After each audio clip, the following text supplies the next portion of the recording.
புகைப்பிடிப்பது புற்றுநோயை உண்டாக்கும், உயிரைக் கொல்லும். மது அருந்துதல் உடல் நலத்திற்கு தீங்கு விளைவிக்கும். பாதுகாப்பாக இருப்பீர், மது அருந்திவிட்டு வாகனம் ஓட்டாதீர்.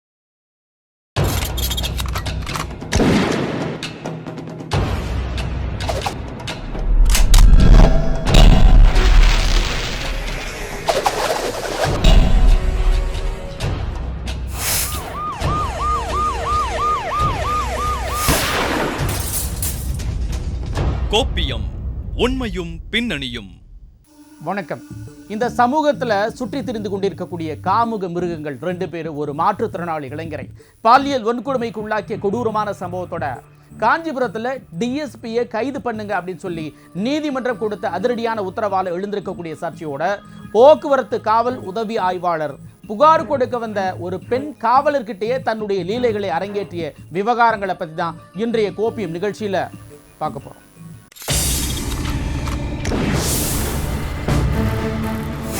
வாலிபரை மிரட்டி பாலியல் வன்கொடுமை செய்த கொடூரம்.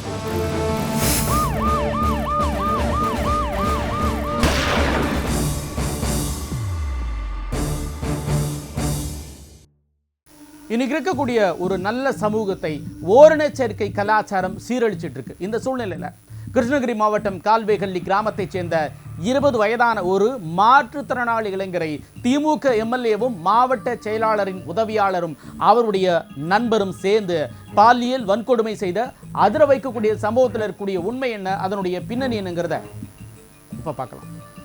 கிருஷ்ணகிரி மாவட்ட நகர காவல் நிலையத்தில் கால்வேகல்லி கிராமத்தை சேர்ந்த 20 வயதான மாற்றுத்திறனாளி இளைஞர் கிருஷ்ணகிரி திமுக நகர செயலாளர் அஸ்லாமை கைது செய்ய வேண்டும் என கோரிக்கைகளை வைத்து போராட்டத்தில் ஈடுபட்டார்.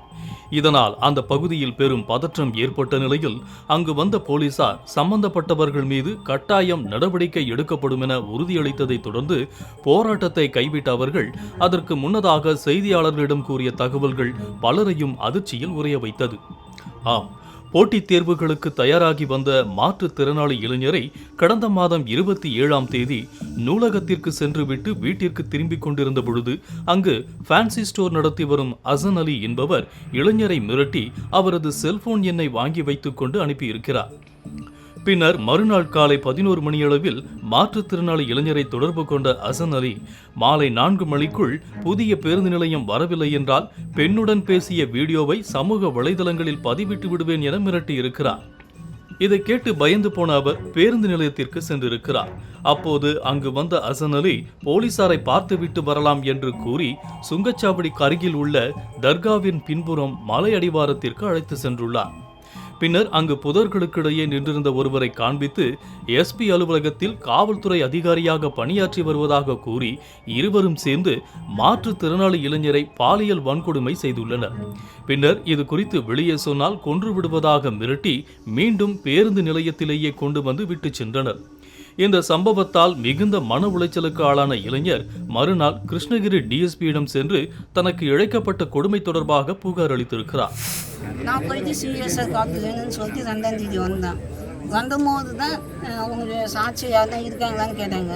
இன்ஸ்பெக்டர் நானும் சரி இருக்காங்க தான். அவங்க நம்பரை வாங்கி அந்த அஸ்லாம் அவங்க கிட்ட கொடுத்துட்டேன். சொந்த ஊர் வந்து கால்வேலி. கால்வேலியா?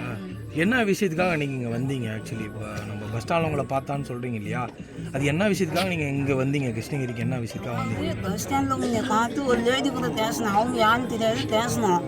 பேசிட்டு வீடியோ எடுத்து வச்சுருக்கேன், நீ ரகல்லாம் வீடியோவில் போட்டுருவேன், எஸ்டிக்கு அனுப்பிச்சிருக்கேன், நீ எதாக இருந்தாலும் நாளைக்கு காலைல நம்ம பேசி டெலிட் பண்ணிடலாம் உங்கள் கண்ணு முன்னாடி அப்படின்னு சொன்னார். யார் வீடியோ எடுத்தது? அந்த அஸ்லாம் அலிக்கு. ஆனால் அவர் வீடியோ எடுக்கல, வீடியோ காமினதுக்கு போலீஸ் காமிச்சிடும் அப்படின்னு சொல்லியிருக்காரு. சரி நம்ம மன உளைச்சல் ஆகிடும், யார் என்னன்னு தெரியாது, லேடி வந்து ஃபோட்டோ எடுத்துருக்காங்கன்னு சொல்லிட்டு தான் நான் வந்து சரி நான் வரேன் பேசிக்கிறேன்னு சொன்னேன். இல்லை நீங்கள் இப்போ பேசுனது உண்மையா? லேடிக்கிட்ட பேசுனது உண்மை, யார் என்னன்னு தெரியாது, அவருக்கு என்னன்னே தெரியாது. அவங்க வந்து தேவையில்லாத இது பண்ணி அவங்க ஒரு வேற வழியை கொண்டு போயிட்டாங்க. ஸோ அதை சொல்லி தான் உங்களை மிரட்டி கூப்பிட்டு போகிறாங்க. அந்த டைமிங் தெரியுமா? என்ன டைம் கூப்பிட்டு போனாங்க? 5 மணிக்கு. சாயங்காலமா? சாயங்காலம் 3:42 புது பஸ் ஸ்டாண்ட்லேருந்து ஏறணும். அவங்க 5 மணி ஆச்சு, 5-6 மணி ஆச்சு. கொண்டு வந்து விட்டதா கூப்பிட்டு போனதா? கூப்பிட்டு கொண்டு 3:42. ஓகே. கொண்டு வந்து விட்டது இது 5:50 6 மணி ஆயிடுச்சு. உங்களுக்கு பாலியல் தொந்தரவு கொடுத்தது யார்? அவங்க 2 பேருங்க. யார் 2 பேர்? ஃபஸ்ட்டு கூப்பிட்டு போனோம் இது அஸ்லாம் அலிகான். அவன் ஃபஸ்ட்டு பண்ணிவிட்டு 2வது அதிகமான சொன்னல எம்எல்ஏ உதவி அவர் வந்து எஸ்டிக்கு கீழே வேலை செய்கிறாரு, நீ அவர் சொல்லிட்டு பண்ணனா அடிச்சிடுவாரு, ரொம்ப பேசக்கூடாது, இதோடு முடிச்சுக்கலாம்னு சொல்லி கூப்பிட்டு வந்து அவங்க. உங்களை மிரட்டியிருக்காங்களா அப்போ? ஆமாம். மிரட்டியிருக்காங்களா? என்ன சொல்லி மிரட்டியிருக்காங்க? அதான் நீங்கள் வரல இன்ஸ்டாகிராம் ஃபேஸ்புக் பேனர் அடிச்சு ஓட்டுவோம் அப்படின்னு சொல்லி தான் மிரட்டியிருக்காங்க. அதையடுத்து புகாரின் அடிப்படையில் கிருஷ்ணகிரி நகர காவல் நிலைய ஆய்வாளரை அழைத்து புகார் குறித்து விசாரணை செய்து நடவடிக்கை எடுக்க உத்தரவிட்டுள்ளார். அதன் அடிப்படையில் ஃபேன்சி ஸ்டோர் உரிமையாளர் ஹசன் அலியை கைது செய்த போலீசார் அவரிடம் நடத்திய விசாரணையில் மாற்றுத்திறனாளி இளைஞரை பாலியல் வன்கொடுமை செய்த மற்றொரு நபர் கிருஷ்ணகிரி திமுக எம்எல்ஏவும் மாவட்ட செயலாளரின் உதவியாளரும் போலீஸ் ஊர்காவல் படையிலும் பணியாற்றி வந்த அதியமான் என்பது தெரியவந்தது. இதையடுத்து கடந்த 30ஆம் தேதி ஹசன் அலி மற்றும் அதியமான் ஆகியோர் மீது பிஎன்எஸ் சட்டத்தின் 3வது பிரிவின் கீழ் வழக்கு பதிவு செய்த கிருஷ்ணகிரி நகர காவல் நிலைய போலீசார் அவர்களை நீதிமன்றத்தில் ஆஜர்படுத்தியதில் அவர்கள் இருவரையும் வரும் 22ஆம் தேதி வரை சிறையில் அடைக்க நீதிபதி உத்தரவிட்டார். இந்நிலையில் திமுக நகர செயலாளரான அஸ்லம் இந்த சம்பவத்தில் பாதிக்கப்பட்ட மாற்றுத்திறனாளி இளைஞரை அழைத்து ரூபாய் 10,000 பணம் கொடுத்து வழக்கை வாபஸ் வாங்க வேண்டும் என மிரட்டியதால் அவரையும் இந்த வழக்கில் சேர்த்து நடவடிக்கை எடுக்க வலியுறுத்தி போராட்டத்தில் ஈடுபட்டனர்.